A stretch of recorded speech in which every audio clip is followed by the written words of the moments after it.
Hello guys! Hello Aquarius! Welcome dito sa aking channel, Aquarius. This is general reading. So, alamin natin kung anong messages, vibration, gabay energy para sa inyong lahat. Thank you sa lahat ng Aquarius na patuloy na sumusubaybay dito sa aking channel.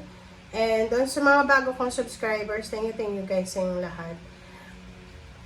Tingnan natin Aquarius kung ano ang messages, ano ang vibration, ano ba yung guidance na kakailanganin mo.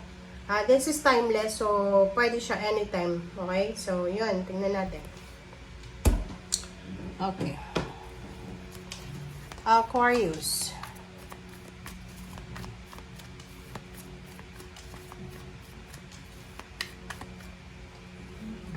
Okay. Aquarius, you have two cards. Discontent and boredom and disruption.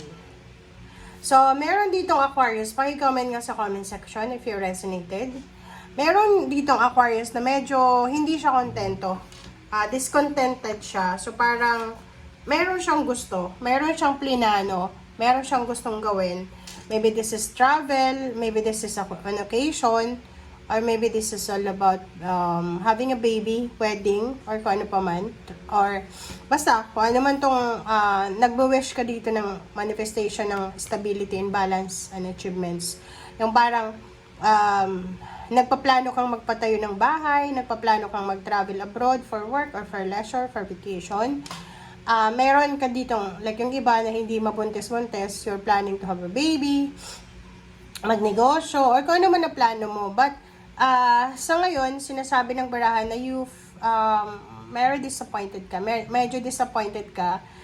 May discomfort ka na nararamdaman, discontent, hindi ka masaya, naboboard ka. And kasi, yung mga plano na posibleng pinaplano mo ay ang tagal-tagal dumating sa'yo. Yung parang naiinip ka na. Naiinip ka na kasi hindi mo maituloy-tuloy. Like for example, meron kang specific date na nasa plano mo na dapat by July, nandito na ako sa ibang bansa or nandun na ako sa ibang bansa, or by July nakapag-start na ako ng pagpapatayo ng bahay, parang ganun. So, this is only an example.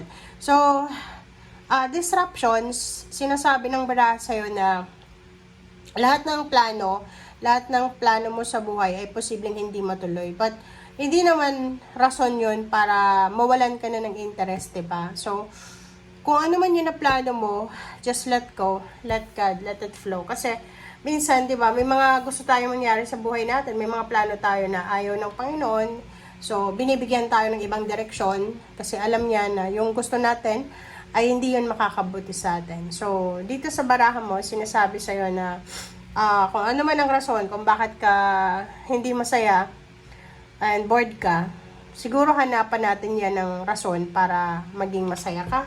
Or hanapan natin yun ng rason para magkaroon ka ng interest.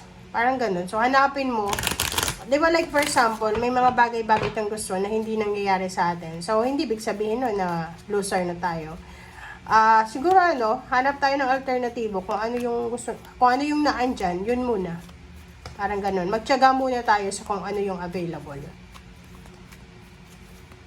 For example, may plano ka na pumunta ng ibang bansa, mag-spend ng Christmas sa ibang bansa. So, if it's not possible, pwedeng sa Pilipinas muna, diba? So, kung ano man ang disruption, like disruption ng plano mo is pera, visa, or paano pa man. So, kailangan natin na tanggapin, just accept the reality, or kung ano yung nangyayari. Number, yun. So, maybe this is relationship. So, are you expecting for a wedding, for an engagement party, or wedding proposal, parang ganun. Pero siguro hindi siya matutuloy.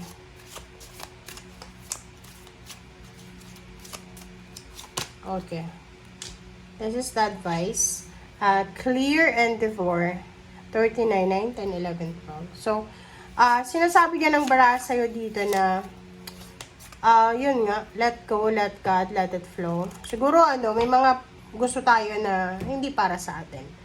At hindi ibig sabihin nun, sa ngayon, hindi para yan sa atin. But hindi ibig sabihin na hanggang dyan na lang, no? Mayroong pagkakataon. Kaya nga, diba, may kanya-kanya tayong timeline, may kanya-kanya tayong buhay. Kasi ganun eh. Kailangan nating hintayin yung para sa atin.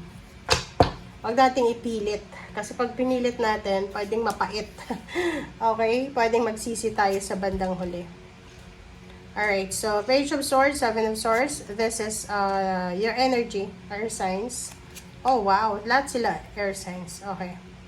So, ang nakikita ko sa'yo dito, Seven of Swords, Seven of Pentacles, Page of Swords, Knight of Swords.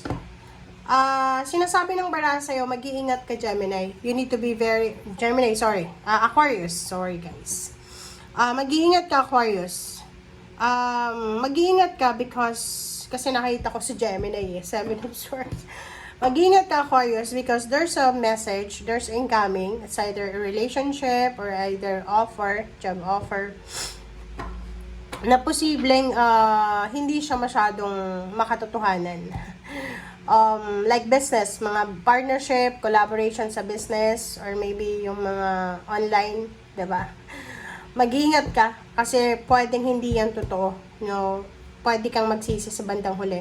So, you need to research. You need to study. You need to research. Bago maglabas ng pera, bago magtiwala, either relationship or either money talk, money issue, you need to search, you need to think, and protect yourself from anything na scam.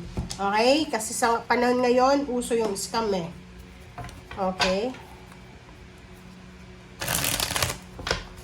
Aquarius. Parang dito, pwedeng yun. Pwedeng yung rason dyan is na-scam ka. Kaya ka hindi masyadong masaya. Okay, let's confirm the Seven of Swords.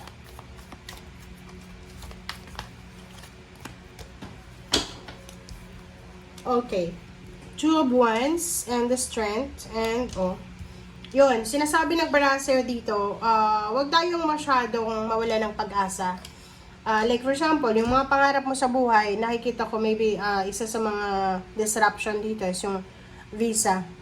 Pwedeng hindi ka nakapirma ng kontrata or visa yung problema. So hindi ka natuloy sa pangarap mo.